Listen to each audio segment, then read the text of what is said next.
আপনি জীবনেও দেখেন নাই এত চিকন চাল, এইরকম চাল এখন আপনাদেরকে দেখাবো। ঠিক আছে? তো তার আগে আমি একটা জিনিস দেখাচ্ছি আপনাকে। এটা হচ্ছে জিরা। আমি জিরাটা ঢেলে নিচ্ছি, দেখেন।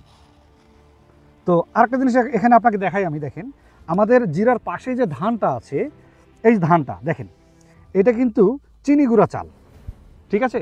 তো আপনারা কিন্তু চিনি গুঁড়া চাল সবচেয়ে চিকন হয় এবং এটার পোলাও আমরা সবচেয়ে বেশি খাই, আর এটা কিন্তু সবার পছন্দ। তো দেখেন এই চিনি গুঁড়া চাল এবং জিরা আমি যদি দুটো একত্রে করে দেখাই আপনাকে, একটু ভালো করে দেখেন। এই ধানের থেকে কিন্তু জিরাটা অনেকখানি চিকন এবং খুবই সুন্দর। ঠিক আছে?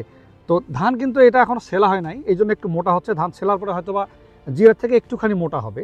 তো এবার আপনাকে আমি যে চালটা দেখাবো, এটা দেখেন, এটা জিরার থেকেও জিরার মতোই প্রায়, বা জিরার থেকে সামান্যখানি কি হবে, চিকন হবে। দেখেন এই যে চালটা হচ্ছে আমাদের ভোগবিলাস চাল।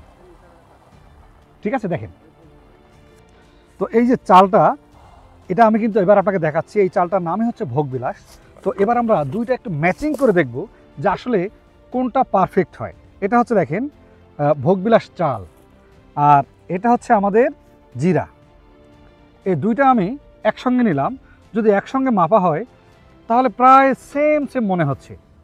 কোনোটাকে জিরার থেকে চিকন মনে হয়, অথবা কোনো জায়গায় জিরার থেকে চালটাকে একটুখানি মোটা মনে হয়।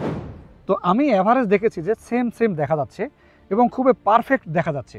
তো আমাদের এই চালগুলো অনেক চিকন। আপনারা যারা চিকন চালের ভাত খেতে পছন্দ করেন বা চিকন চালের ভাত খেতে অভ্যস্ত, আপনারা কিন্তু এই চালটা অনায়াসেই চোখ বন্ধ করে নিতে পারেন। তো আপনারা যারা এরকম চিকন চাল চাচ্ছেন, আপনারা কিন্তু আমাদের এখান থেকে অর্ডার করতে পারেন।